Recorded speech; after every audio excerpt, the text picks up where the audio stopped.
because the power of God is in His gospel. TV Grace International presents The Mind of Christ, the ineffable words of God on the lips of the man Christ Jesus. Abba Father.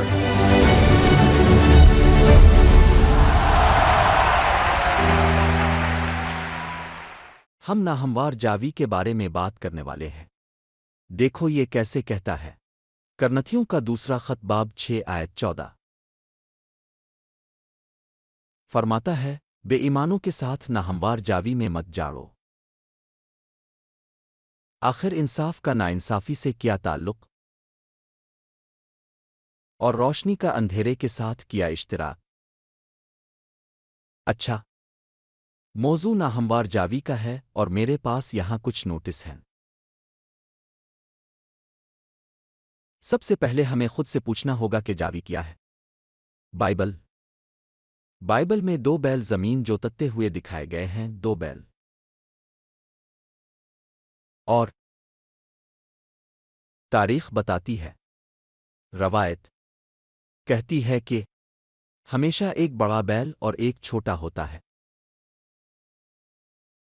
یعنی بڑا بیل چھوٹے بیل کو سکھانے کے لیے ہوتا ہے، تو اگر بڑا بیل مر جائے تو چھوٹا پہلے ہی سکھایا ہوا ہوتا ہے مدد کرنے کے لیے۔ اس کا مطلب ہے کہ خود چھوٹا بیل کچھ نہیں کرتا، جو زیادہ محنت کرتا ہے وہ ہے جو مڑتا ہے، باہر والا وہ بیل ہے جو جاوی کو اٹھاتا ہے۔ اور جاوی کچھ ایسا ہے جو گردن پر جاتا ہے، دونوں بیلوں کی گردن پر تاکہ وہ جوت سکیں۔ اور پھر شادی ایک جاوی کی طرح ہے، کیونکہ وہ دونوں ایک جسم ہیں اور انہیں ایک سمت میں جانا ہوتا ہے، تاکہ زمین جوتنے کا مقصد حاصل ہو سکے۔ اور میں نے یہاں لکھا ہے کہ جوڑے کو اس تشبیہ کو سمجھنا ہوگا جو فضل کا رو دکھانا چاہتا ہے۔ ہم آہنگی اور خاندانی اتحاد کے حصول کے لیے جاوی کی 3 اقسام ہیں، 3 قسم کی شادیاں۔ مثال کے طور پر 2 بیج ہیں، ایک جسے منتخب کیا گیا ہے جو ہلاکت کے بیٹے سے شادی کرتا ہے، ہلاکت کی بیٹی الٹ۔ یہ ایک جاوی ہے، یہاں ایک جوڑا ہے جو شادی شدہ ہے، اور ایک منتخب ہے مقدر شدہ، اور دوسرا شیطان کا بیج ہے، برا بیج، جو بچایا نہیں گیا، چاہے وہ اچھا سلوک کرے وہ بچایا نہیں گیا ہے، اگرچہ اس کے کام چمکتے ہیں، لیکن اگر وہ منتخب نہیں ہے، کیونکہ یہ اس کی مرضی کا نہیں ہے جو چاہتا ہے، اور نہ ہی اس کی جو دوڑتا ہے، بلکہ خدا کی ہے جو رحم کرتا ہے، تو میں دوسرے کی طرف جا رہا ہوں۔ 2 مبارک، ایک روشن اور دوسرا جس کو روشن نہیں کیا گیا۔ یہ ایک شادی ہے کہ ایک پہلے ہی روشن ہو چکا ہے اور دوسرا روشن نہیں ہوا ہے، اور وہ اس کے ساتھ تکلیف اٹھاتی ہے کیونکہ وہ روشن نہیں ہے، اور وہ تمہیں پاگل سمجھتا ہے۔ تمہیں پاگل سمجھتا ہے، یہ اس پر منحصر ہے کہ کون روشن ہے، بیوی یا شوہر۔ اور یہ ایک جنگ ہے، ایک سخت جنگ جو کچھ مبارک لوگوں کو ہوتی ہے، اور میں یہ بہت سے ای میلز کی وجہ سے کہہ رہا ہوں جو مجھے موصول ہوتی ہے۔ وہ مجھے کہتے ہیں، رسول دیکھیں، دعا کریں، کیونکہ میں 10واں حصہ نہیں دے سکتا، مجھے چھپ کر دینا پڑتا ہے، کیونکہ میرے ساتھی کو یہ پسند نہیں ہے کہ میں اب کے مشن کے لیے پیسہ دوں۔ انجیل کی جو اپ لے جاتے ہیں، اور اسی طرح ای میلز آتی ہیں، یہ بہت مشکل ہو جاتا ہے۔ وہ مجھے کہتے ہیں، میں نہیں چاہتا کہ آپ میرے بیٹے کو چرچ لے جائیں، اور آپ اسے لے جا رہے ہیں، اور میں نہیں چاہتا کہ اچھا، یہ ایک جدوجہد ہے، ایک سخت جدوجہد۔ تو ہم نے 2 کے بارے میں بات کی ہے۔ پہلا 2 بیج ہیں، ایک اچھا اور ایک برا۔ دوسرا ہے 2 مبارک، 2 بلائے گئے لیکن دوسرا ابھی تک روشن نہیں ہوا ہے۔ اور تیسرا 2 مبارک ہیں جو روشن ہیں، جن کے بارے میں ہم آج تھوڑا زیادہ بات کریں گے۔ 2 مبارک جو روشن ہیں لیکن دونوں جا رہے ہیں مختلف سمتوں میں، ایک طرف جاتا ہے اور دوسرا دوسری طرف، اور وہ مبارک ہیں، وہ روشن ہیں لیکن دونوں سربراہ بننا چاہتے ہیں۔ اور وہ کنٹرول لینا چاہتے ہیں جیسا کہ وہ کہتے ہیں۔ اور پھر جب ایسا ہوتا ہے تو گھر میں ہم آہنگی نہیں ہوتی، بچوں میں ہم آہنگی نہیں ہوتی، ان کے رشتے میں ہم آہنگی نہیں ہوتی۔ اچھا، ہم پہلے کی طرف چلتے ہیں۔ کلام پہلے جاوی کے بارے میں کیا کہتا ہے؟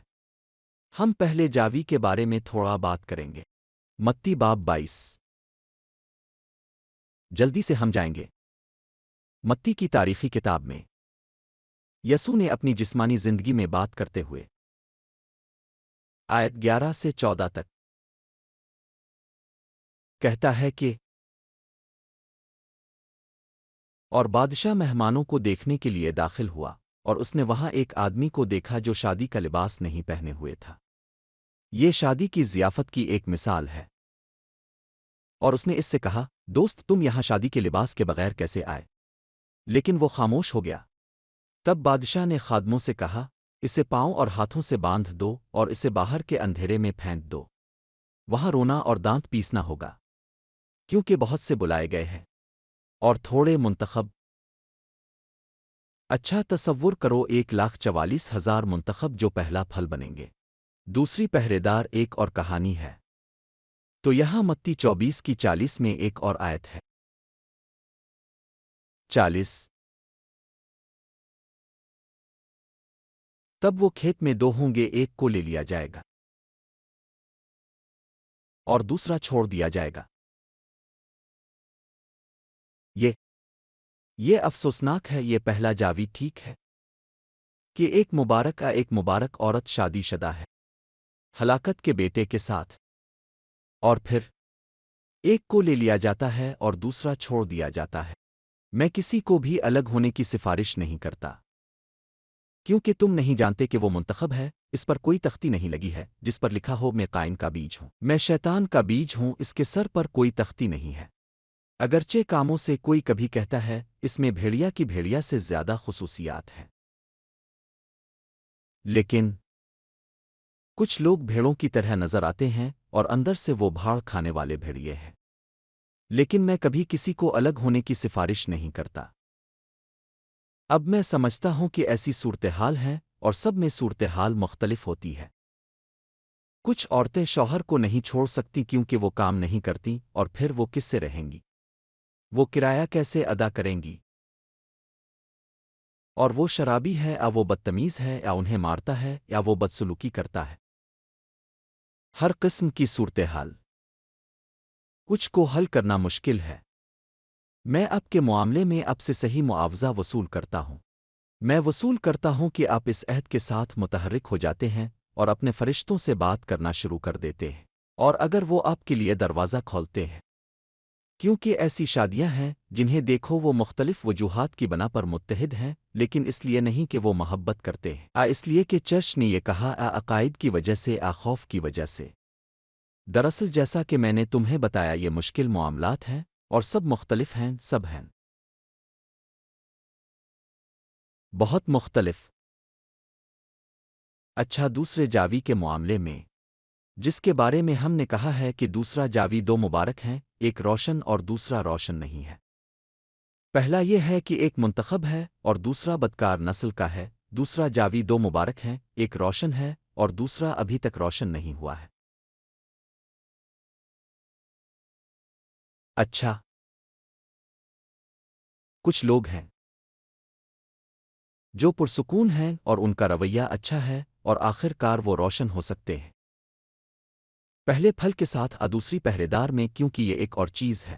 صرف اس لیے کہ آپ کو منتخب کیا گیا ہے، اس کا مطلب یہ نہیں ہے کہ آپ کو ابتدائی فصلوں کے ساتھ روشن کیا جائے گا۔ یہ ممکن ہے کہ جب وہ آپ کو تبدیل شدہ حالت میں دیکھے، جب وہ آپ کو تبدیل شدہ حالت میں دیکھے، وہ آپ کو تبدیل شدہ دیکھے، وہ آپ کو تبدیل شدہ دیکھے، تو وہ دوسری پہر میں داخل ہو جائے۔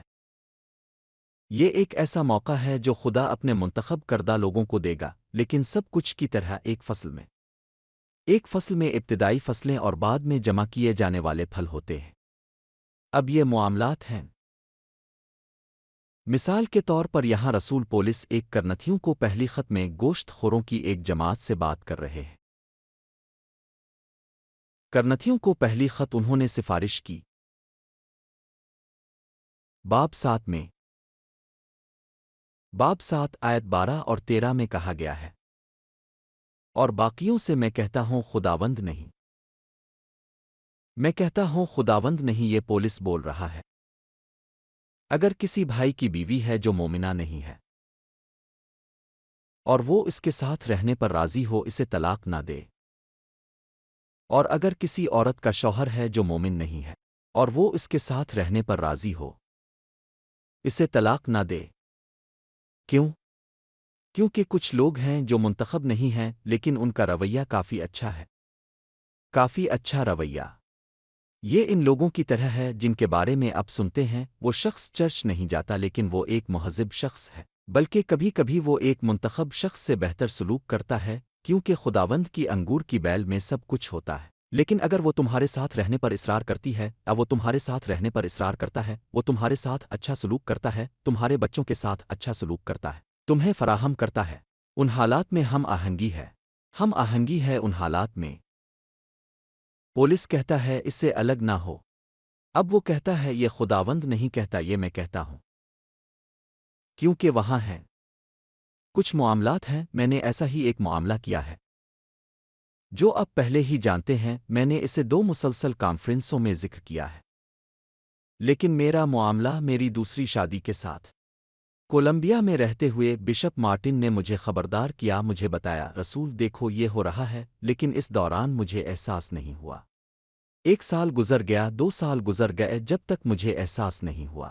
پردے کے پیچھے کیا تھا اور میں نے تلاش کیا، اور میں نے اپنے فرشتے سے پوچھا مجھے اس صورتحال سے آزاد کرو، یہ میرے لیے بھلائی کا باعث بنے گا، میں اس صورتحال سے سیکھوں گا، لیکن مجھے فرشتوں سے مدد مانگنی پڑی کہ وہ مجھے اس صورتحال سے نکلنے میں مدد کریں۔ اور میں تم سے بھی یہی کہتا ہوں، اگر تم اپنی شادی میں کسی صورتحال سے گزر رہے ہو، تمہاری توبہ اہم ہے، اس صورتحال میں فرشتوں کی مدد بہت اہم ہے۔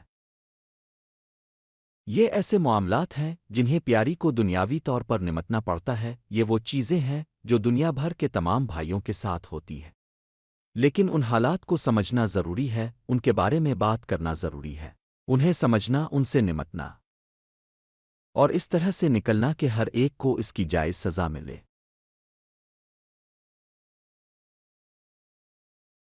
اب ہم تیسرے جاوے کے بارے میں بات کریں گے کیونکہ وقت گزر رہا ہے، اگرچہ اس کے بارے میں بہت کچھ کہنا ہے، لیکن تیسرا جاوا 2 مبارک لوگ ہیں جو روشن ہیں لیکن مختلف سمتوں میں ہل چلا رہے ہیں، اور وہ دونوں مبارک ہیں، اور وہ دونوں کہتے ہیں مجھے گوشت میں نہ جانو، نہ مجھے گوشت میں جانو، اور نہ مجھے۔ اس طرح وہ 2 مبارک لوگ ہیں، اور وہ روشن ہیں، اور وہ ابتدائی فصلوں میں سے بھی ہیں، وہ تبدیلی کے لیے اسی راستے پر ہیں، لیکن خاندانی ہم آہنگی میں وہ دونوں سربراہ بننا چاہتے ہیں، اور وہاں ایسا نہیں ہو سکتا، گھر میں کوئی ایسا شخص ہونا چاہیے جو ہدایات دے۔ قدرتی طور پر ہدایات ہم آہنگی محبت میں دی جاتی ہیں، کیونکہ اگر وہ ایک ایسا شخص ہے جو آمر ہے اور بدسلوکی کرتا ہے تو کون ایسے شخص کی بات سنے گا؟ وہ بغیر مشورہ کے فیصلے کرتے ہیں۔ اچانک اس شخص نے فیصلہ کیا، سنو تم نے مجھے کچھ کیوں نہیں بتایا؟ یہ خاندانی ہم آہنگی کو توڑتا ہے، چاہے وہ کسی چیز کی خریداری ہو یا کوئی فیصلہ ہو، بچوں کے ساتھ خاندانی فیصلہ۔ نمبر 3، جنس مشترک عنصر ہے، وہاں شادی خراب ہے کیونکہ جنس مشترک عنصر نہیں ہو سکتی، مشترک عنصر ہونا چاہیے۔ وہ محبت جو تم اس جوڑے سے کرتے ہو، اور تم جانتے ہو کہ تمہیں اس جوڑے کے ساتھ رہنا ہے، لیکن اگر یہ صرف جنس اور جنس بن جائے، اور پہلے جنس اور دوسری جنس اور تیسری جنس، اگر یہی وہ چیز ہے جو انہیں متحد کرتی ہے، اور یہی وہ ہے جسے وہ محبت سمجھتے ہیں، تو وہاں خیالات کو منظم کرنے کی ضرورت ہے، کیونکہ سنگین مسائل پر غور کیا جاتا ہے، کیونکہ یہ وہ نہیں ہے جو خدا ہمیں تجویز کرتا ہے یا اپنے کلام میں کہتا ہے۔ آئیں ہم افسیوں 5 کی 31 پڑھیں، جو اس بارے میں بات کرتا ہے کہ رسول پولس ہمیں کیا پیش کرتا ہے کہ سب میں شادی عزت دار ہو۔ شادی خدا کا بندھن ہے، خدا اسے منظور کرتا ہے۔ رسول پولس ہمارے ایمان کا عظیم معمار، ماہر معمار، اس کی سفارش کرتا ہے۔ افسیوں 5 کا 29واں آیت کہتا ہے کیونکہ کوئی بھی کبھی کسی نے کبھی اپنی ذات سے نفرت نہیں کی، بلکہ اسے سہارا دیتا ہے اور اس کی دیکھ بھال کرتا ہے جیسے مسیح نے کلیسیا کی، کیونکہ ہم اس کے جسم، اس کے گوشت اور اس کی ہڈیوں کے حصے ہیں۔ اس لیے آدمی اپنے باپ اور ماں کو چھوڑ دے گا اور اپنی بیوی سے مل جائے گا، اور وہ دونوں ایک جسم ہوں گے۔ یہ ایک بڑا راز ہے، لیکن میں یہ مسیح اور کلیسیا کے بارے میں کہتا ہوں، اور کلیسیا کے بارے میں۔ اس کے علاوہ تم میں سے ہر ایک اپنی بیوی سے ویسے ہی محبت کرے جیسے وہ خود سے کرتا ہے، اور بیوی اپنے شوہر کا احترام کرے۔ تو میں یقین کرتا ہوں کہ اگر دو مبارک لوگ فی الحال مشکل کا سامنا کر رہے ہیں، انہیں میں کہوں گا کہ انہیں ایک انوینٹری کرنی چاہیے۔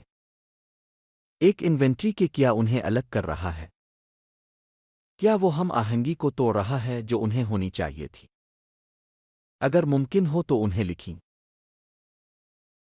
انہیں لکھیں اور فرشتوں سے اعتراف کریں۔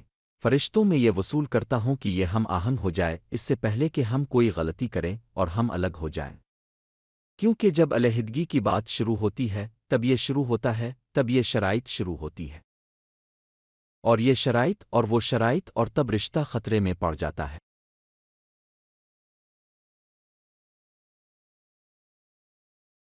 مجھے یقین ہے کہ ہم آہنگی اور رفاقت، یہ دو مبارک لوگ بلائے گئے ہیں ساتھ حل چلانے کے لیے۔ ہم دونوں ایک ہی مقصد کی طرف حل چلائیں گے، مقصد، اور یہی وہ ہے جو اچھی ہم آہنگی لائے گا۔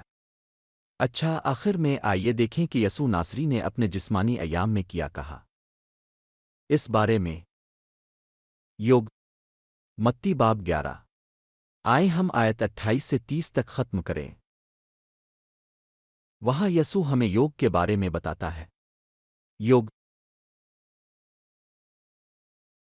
متی 11،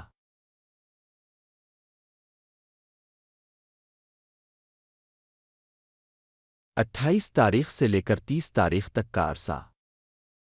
اے سب محنت کرنے والو اور بوجھ سے لدے ہوئے لوگوں، میرے پاس آؤ اور میں تمہیں سچی آرام دوں گا، کیونکہ میں تمہیں حقیقی سکون اور راحت فراہم کروں گا۔ میرا بوجھ اپنے اوپر اٹھاؤ اور سنو، ایک بوجھ واقعی بہت بھاری ہوتا ہے، اور اگر تم تھک چکی ہو اور تمہارے اوپر ایک بوجھ ڈال دیا جائے تو یہ صورتحال کو مزید بدتر بنا دے گی، جس سے تمہاری تکلیف میں اضافہ ہوگا۔ لیکن ذرا غور کرو کہ خداوند کیا فرماتا ہے۔ وہ کہتا ہے، میرا بوجھ اپنے اوپر اٹھاؤ اور مجھ سے سیکھو، کیونکہ وہ سب سے بڑا اور مضبوط بیل ہے جو سب سے زیادہ بوجھ اٹھا سکتا ہے۔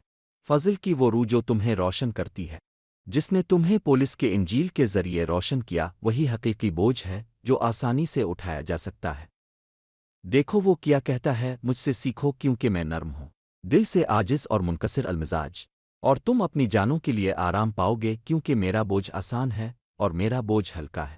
اس کا مطلب یہ ہے کہ وہ بوجھ جو فضل کی روح ہم پر ڈالتی ہے، دو روشن لوگوں کے لیے یہ آسان اور ہلکا ہے، لیکن اس کے لیے ہم آہنگی کا ہونا ضروری ہے۔ تو پھر ہم آہنگی ہونی چاہیے جو ہمارے تعلقات کو مضبوط کرے۔ عاجزی، وہ کہتا ہے، مجھ سے سیکھو کیونکہ میں نرم دل اور عاجز ہوں۔ اگر عاجزی اور نرمی موجود ہو تو دونوں بیل سامنے کی طرف مل کر حل چلائیں گے، اور ہم ایک دوسرے کے ساتھ بہت پیاری اور گہری صحبت رکھیں گے، جس سے ہمارا رشتہ مضبوط ہوگا۔ بس جو کچھ بھی باہمی تعمیر و ترقی کے لیے مددگار ہے، اس کی پیروی کریں اور اس پر عمل کریں۔ اے برکت یافتہ، اپنے خیالات کو اس طرح منظم کرو تاکہ جو لنگڑا ہے وہ راستے سے نہ بھٹکے اور صحیح سمت میں رہے۔ ایک مکمل انوینٹری بنائیں، کیونکہ بہت زیادہ وقت گزر چکا ہے۔ سال گزرتے جاتے ہیں اور زندگی جاری رہتی ہے، گائے ایک جگہ پر صرف ایک بار ٹھوکر کھاتی ہے، ایسا وہ کہتے ہیں۔ کسان اور وہ لوگ جو مویشیوں کے بارے میں جانتے ہیں، وہ کہتے ہیں کہ گائیں ٹھوکر کھاتی ہیں، وہ خود کو صرف ایک بار زخمی کرتی ہیں، لیکن وہ اس جگہ پر دوبارہ کبھی ٹھوکر نہیں کھاتی۔ وہ اس بات کا بہت زیادہ خیال رکھتے ہیں کہ ایسا دوبارہ نہ ہو۔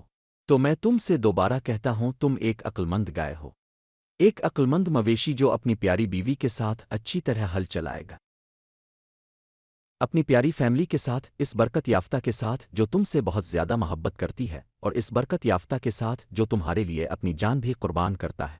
یہ اگلی ملاقات تک کے لیے ہے، میں تمہیں برکت یافتہ اور زندہ رہنے کا اعلان کرتا ہوں۔